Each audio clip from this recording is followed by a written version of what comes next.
Yeah.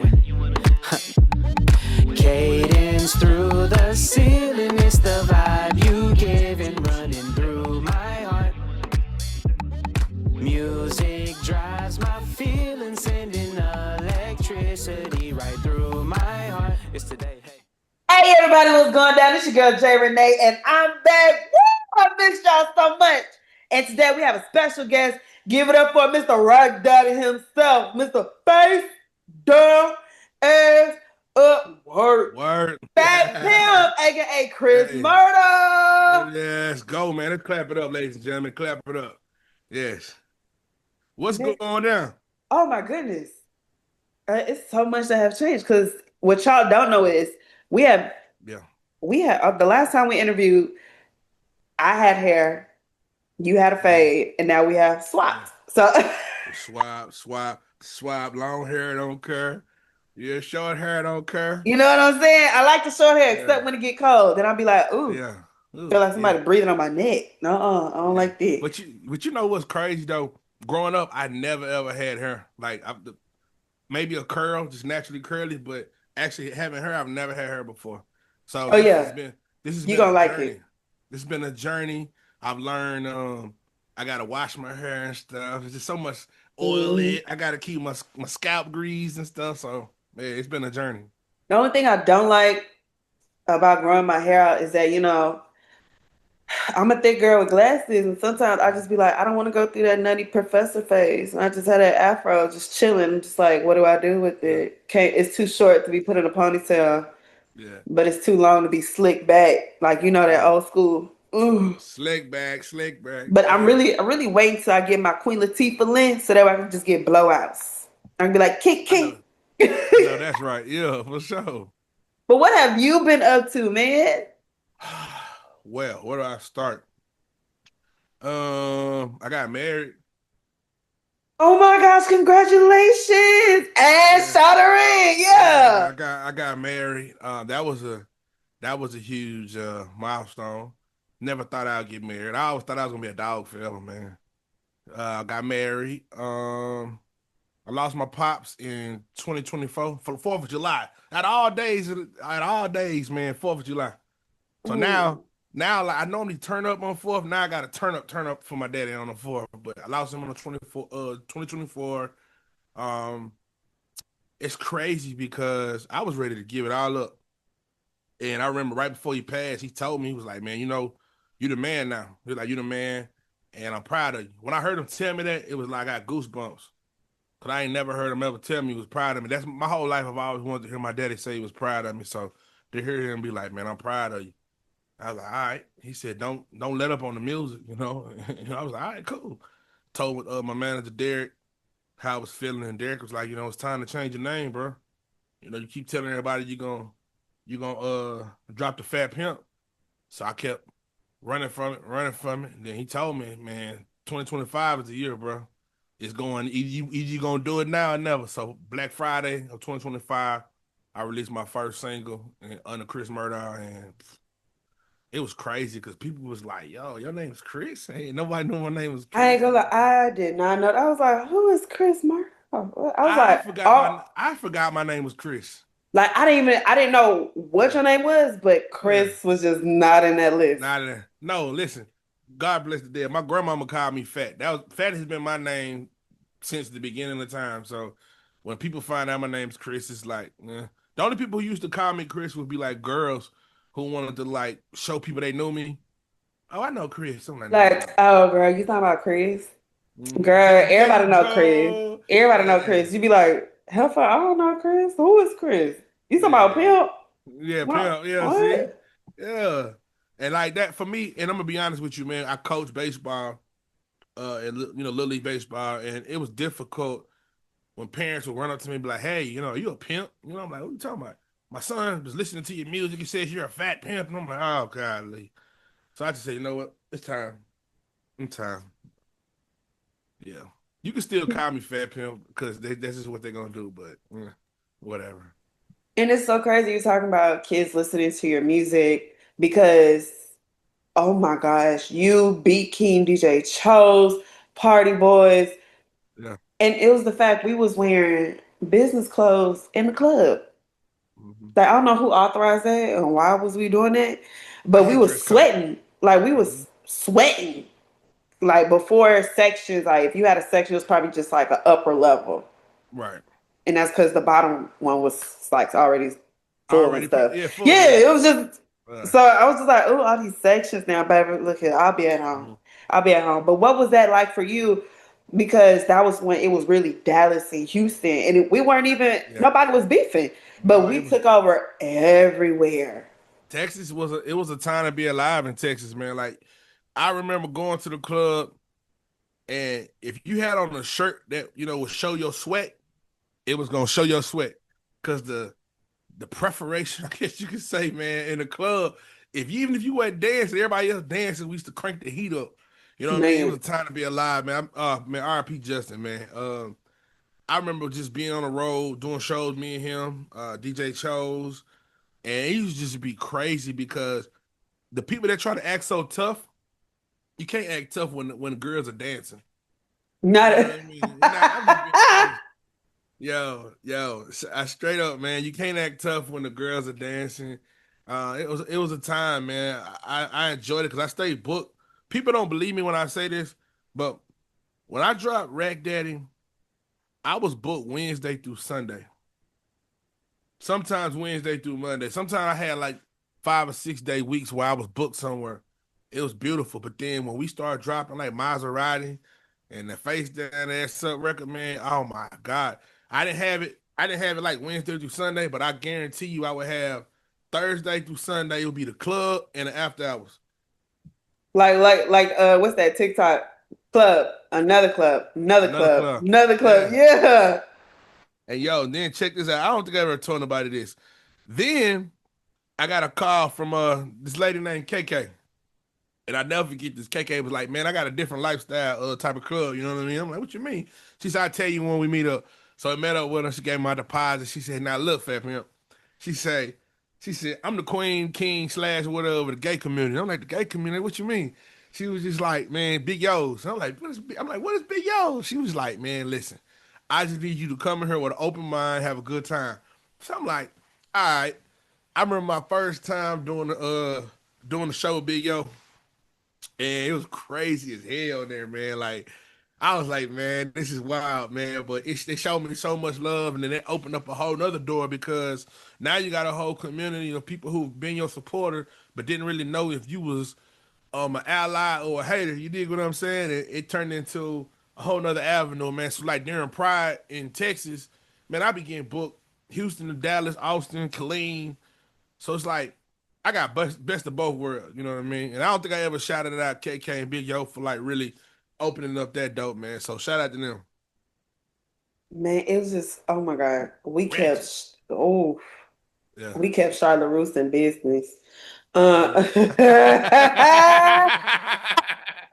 Hey, they still open, huh? No, Charlotte Roos is closed down. For Yeah. real?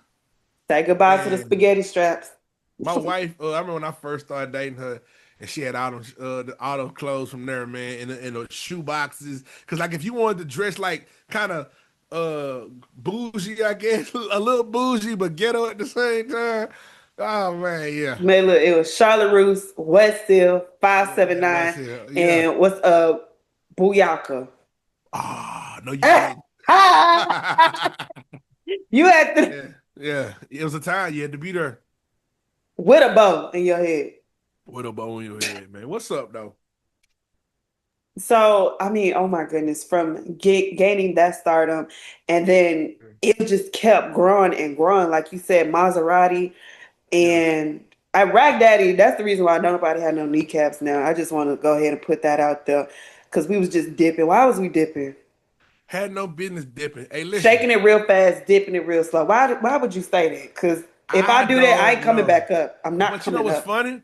I had a show about 2 years ago, this thing called Togetherland Festival, and I got up there and I probably hit like 4 shots to tequila before I performed. Man, it's like 10,000 people out here, man. I just went out there and I dipped, man. I actually was hitting it. And then like everybody in the comments was like, man, how your knees still work? And I'm like, I perform the song like every few weeks. I got a show going on, but my knees still work by the grace of God. And Yeah, man. So I still got it a little bit. Not like I used to. I still got it just a little bit. Yo. I just want to see somebody hit it. Somebody in the comments, I want to see them just hit it real quick and tag us. They got to. But moving forward, like how to make that transition from, the club, I don't want to say club ratchet music, but Mm-hmm. we was the club Mm-hmm. turn up club ratchet music, Yeah. and now, you transform it to, okay, now I'm Chris. Yeah. Let me introduce myself. My name is Chris. Right. So my wife, I never forget this when I first started dating her. We were at the studio. Somebody sent a beat, and as soon as I hit the beat, I had a hook, and the song was jamming. But she was just like, "Damn, like, is that all you rap about?" And I'm like, "Okay." I was offended. Like, what? Like, I've been the king of the club since the beginning. Da da da. Da. And she was just like, "Nah, man. Like, I never heard you be vulnerable in your music." I was like, "Wow." Mm. And so I said, "All right, cool." So I slowly but surely I started like writing different type of songs because I'm real good at doing features and rapping about vulnerable things. But when it comes to my music that I put out to the world, I never done that. So fast forward, Derek was like, "Yo, we done with that club shit." Excuse my language. I don't know if you can cuss, but he was like, "Yo, we done Yeah, with no, the you can club." cuss. You can Yeah, cuss. he was like, "We done with the club music. You done it. It's like you done hit the ceiling. You can go back and do it every now and then, but he's like, man, it's time to do something else, man. It's time for you to have your masterpiece to the world." So that's what I'm on now, man. I'm like, I don't think people really know me. They don't really know my struggle. They don't know my story, and it's time to give it to them. So, yeah. So for those that don't know, what is your story? The story that we don't know about Chris. Um, Chris isn't always happy, man. Everybody always assumes because I'm the one that's drinking, I'm the one that's turning them out. I'm always the one behind the scenes saying, turn up, everybody turn up." But one thing my therapist told me is like, what's gonna happen when your light bulb go out? My light bulb went out a couple times, man, and I really didn't have an outlet. That's why I wasn't putting out music because it was like I was scared to tell people that, hey, man, I'm doing bad now. Or, hey, man, I'm not happy right now. I think now it's okay to be transparent. It's okay to like show people like, look, my marriage ain't perfect. I've gained a few pounds. My money ain't what it used to be years ago. Um, I got I got a blended family. You know what I'm saying? It's all kind of stuff that going on in my life day to day. I got partners that's been in prison 20 years and still ain't out. You know what I mean? It's like all kind of things we've all been through, losing a parent. Um, I remember being on the road and my manager lost his daddy. Like as soon as we got off stage, I'm drunk as hell at the hotel room, having a good time. And then we got to leave because he lost his dad. So it's all kind of things that's been going on that I've been wanting to rap about and been wanting to tell the world about. And I think now is the time because I feel like now people have an ear and a heart together at the same time. So And I also want to touch on mental health, especially as a black man. Like, why do you think, I'm not going to say all, why do you think most black men don't go seek the necessary help? um it's a sign of weakness to our community, if that makes sense. It's like I give you an example. I was always taught hide your emotions, hide your feelings, because it makes you a sign of a weak man. Even in my relationship, I never like to share too much with her because I never want her to weaponize that. But Mhm. once I got in therapy, you realize, man, we all effed up. Everybody should be in therapy. Everybody, male, female, no matter what the race is, we all effed up. And you need somebody who can professionally guide you and guide you in the right direction. I'm grateful that I got good insurance to cover that. So I recommend anybody who's ever doubted going to therapy, just give it a shot. Give it a shot for a month. If it don't help you, then it may not be for you, but it's definitely helped me and other people I'm around. I do love your vulnerability. I'm sorry, your vulnerability, because in the single you have with Cody Blake, you're uplifting the woman who Right, you're talking about. right. So Yeah. talk to me about that record and how that came about, because I know Terry Allen produced it, correct? TA? Yeah. Uh-huh. So talk to me about that record. Um, so initially when he first did the beat, I was still more on the swaggy, just trying to, just pop my shit, I guess you could say. Derek was like, nah, bro, like, I need you to rap and tell it like talk to the ladies, bro. I'm a lady. I'm gonna keep it a bean with you. I'm a ladies man. I have always catered to women. I've always been the type of person who's um my focus has been women, but I think here lately I've been focused on the dudes, man, and that ain't what I am. That's not what I'm about. So I said, you know what? Let me paint a picture and a story and wrap it in a song. Instead of making up this make believe song, I wanted to paint a picture of a real situation, and that's what I did. That's why on the record, man, I said the world no Fat Pimp. You just want to know who Chris is. All the rumors true. Do I ever catch feelings? Because that's what somebody had told me in a previous relationship. Like, damn, like, do you ever catch feelings? And I was like, hell no. Nah. But really, I do. And that's why in the song I said, of course, babe, because you're babe. Yeah, so that's what I'm on now. I'm all about transparency and showing people this is my life, man, especially when it comes to talking to women. And a lot of times people think it's about one person. What I like to do is like Tupac said, man, I take situations and turn them into one whole story. Hmm. Yeah. That's ooh, that's one thing I love about it. Yeah. And here's another thing that a lot of people don't know, because I'm looking at the room and I see a nice Dominican flag back there. Yeah, man. My grandmama, man, my abuela, man. You know what I'm saying? She was her lineage, man, is Santo Domingo. And I'm gonna be honest with you, man. I'm really trying to like trace my family back so I can go fly down there and meet some of my people and stuff, man. It's a little different than America, man, because black people, we everywhere. I don't think people understand like you can travel 2-3 hours out the country on a plane and get to a place and don't nobody speak English. So that's another thing too. I got Duolingo. I don't know if you got Duolingo on your phone, Yeah, man. I did Duolingo, Yeah. and I made it all the way to what's that, the diamond. But Oh, for real? yeah, but thing is, it's totally different Spanish. So every Spanish is It's different. proper. It's that proper Yeah, Spain. It's Spain Spain. Spanish. Yeah, yeah. Yeah. And I was just like, Cause yeah, I don't speak yeah. Spain Spanish, bro. Now we was in Barranquilla, Colombia last year, and that was the first time I realized that the Spanish we had learned ain't what that is. You kind of got to be in situations and learn how to. You got to have Hmm. conversation Spanish, and even if you don't really speak it that good, if they see you trying, that's kind of like a sign of respect. So Oh yeah, yeah. yeah, yeah, When I'm with my kids yeah, at the school and my students, you know, that's I'm not gonna say that's all we speak, but yeah. when I'm helping them, then I speak Spanish. You got to speak Spanish, man. And I think nowadays, man, you got to understand. You got to be bilingual. You make more money too, more, and it's a better hustle. But I'm sending my oldest son to the DR. I think we're going in June.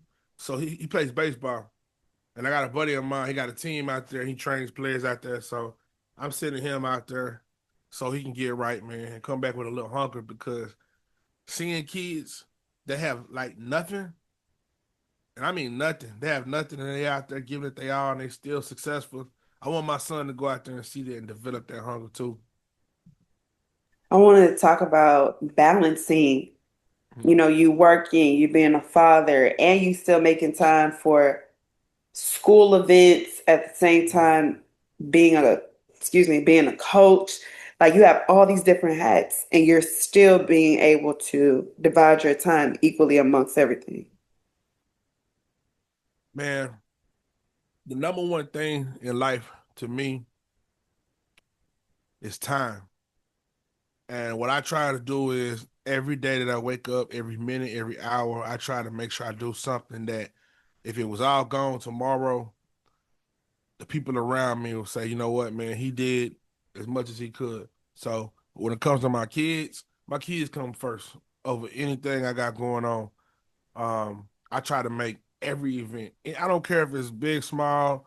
If it's at school and they're involved, I'm there. When it comes to baseball, I'm a coach until recently I couldn't coach my oldest because he's in high school now.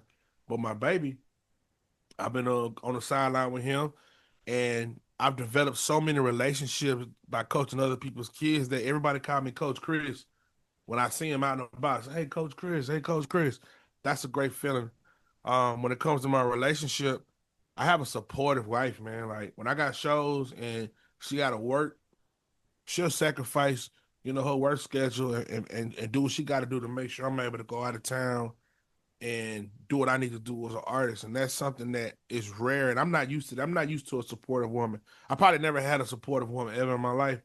So when I got one, I didn't know how to really treat her in the beginning because I wasn't used to that. But now that I know I got a supporter versus a hater, because I had a hater before. I had a hater in a relationship, but I got a supporter. And I'm allowed to be me, man. She allows me to do what I need to do. I also want to dive into being authentic within your Yeah. music. Because you you have been nothing short of just telling who you are, Yeah. even if it is a Right. club banger, you know what I mean? But you do have some artists out here who they like to, bend the script a little bit, you know, but Yeah. talk about remaining authentic and how that has pushed you even further within your career. If you keep it real from the get go, you don't gotta fake it. You know what I mean by that is this: I am the same person that we are right now in this conversation. If you see me out and about at a hole in the wall, you see me out at a baseball game, you see me out cutting the grass, I'm gonna be the same person. I think that's what separates me from a lot of people. I don't really have too many fake moments, let's just say. A lot of artists turn into the moniker who they are. Me, I'm Chris. Everywhere I go, I'm Fat. Anytime you see me, I'm gonna be this person. And I think that's why I've lasted so long. That's why when it comes to my name, you very rarely ever hear negative. You're gonna have haters, but you never hear anything like I'm fake. And that's one thing I'm real big on. I'll be like, yo, just be yourself. That way you don't gotta fix the lie. You know how some people lie about something and portray to be something. If you just be who you are from the get go, you'll never gotta like get ready or never gotta worry about somebody like talking about your character. So yeah. And I know you have taken a more, not really backseat, but you're now coaching different artists and you're Mhm. on the production side, the songwriting side. What have you learned so far, and what are you going to do to push the envelope in those areas? I'm gonna give people the knowledge and game that nobody gave me. When I meet artists nowadays, I always tell them like, you sure you want to rap? You sure you want to do this music? All right, cool. I give them the reasons why I don't like the music game, and I tell them what I went through. And the reason why I tell them that is because I want them to be prepared if something was to come their way. Drugs. Um, I've been in major labels and seen some things that'll shock you, and that I don't even want to dive into deep, but I've seen things, and everybody can't handle what I've seen. So what I try to do is give them my game, give them my knowledge that I've been through, and then I try to help them. If let's just say you was like, hey, I want to start my music career, and I'd be like, what can I do for you? I try to make myself available for anybody who needs some help and give them what I know. I don't like holding on to information. And what I try to do now is when I'm doing my writing for other artists is I try to do like the most creative, off the wall thoughts that I probably wouldn't tell nobody. And when I'm writing that for somebody else, I just put that out there. So like, if anybody's watching this right now and you're looking for a writer, you're looking for a producer, like tap in with me, man. Let's see what we can come up with. Now, if Chris had to interview Fat Pimp, we're Mm-hmm. talking about back then, Fat Pimp, Oh wow. what would that conversation look like? Hold on, man. 1 second. He said, "Oh, this is getting deep."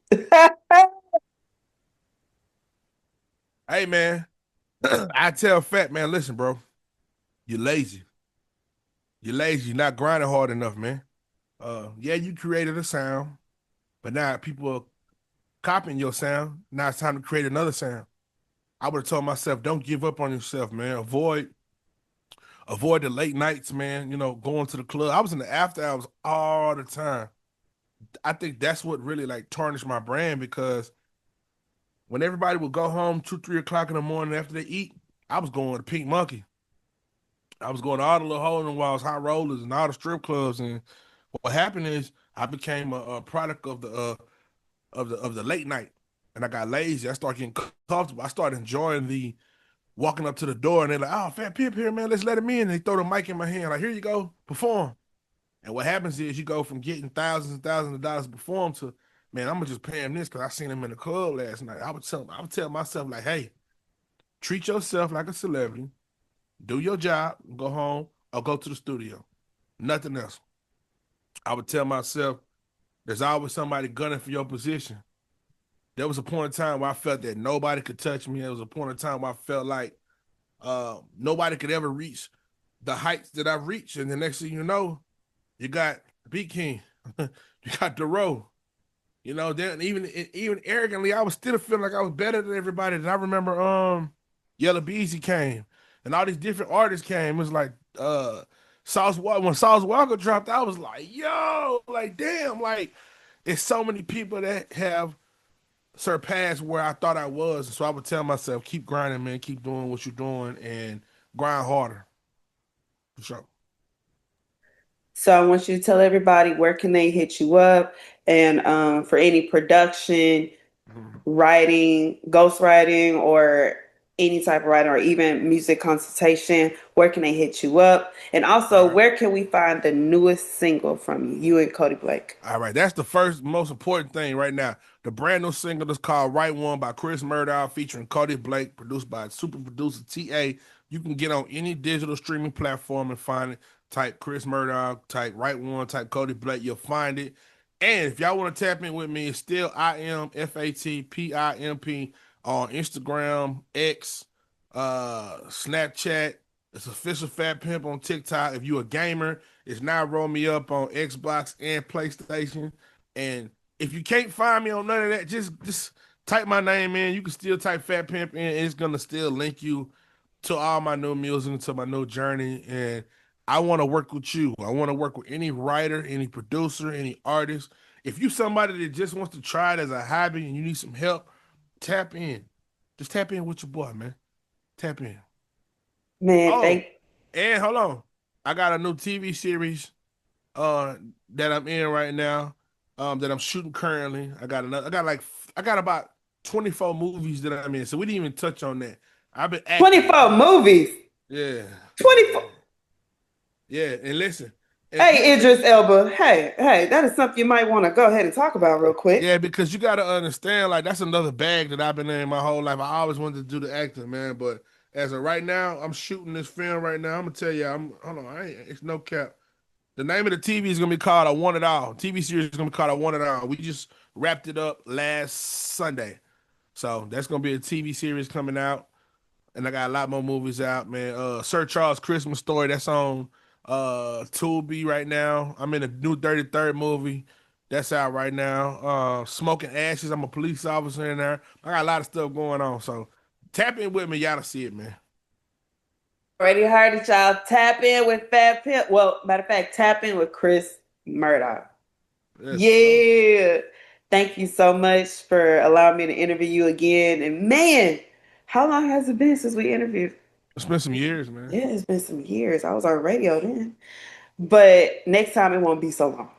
It would not be long. No, we gotta make it a habit, man, for us to just get out here and just talk about whatever. Hey, I'm down. And always, man, you already know. Thank you. I appreciate your time, man. And listen, we need more platforms like this where people can come and just talk, just say what they gotta say. No, that's always been my MO since I was on radio, man. That's always been what I'm here for. I'm the cousin that come late to the party, but we're going to have fun. We're here. Thank you, love.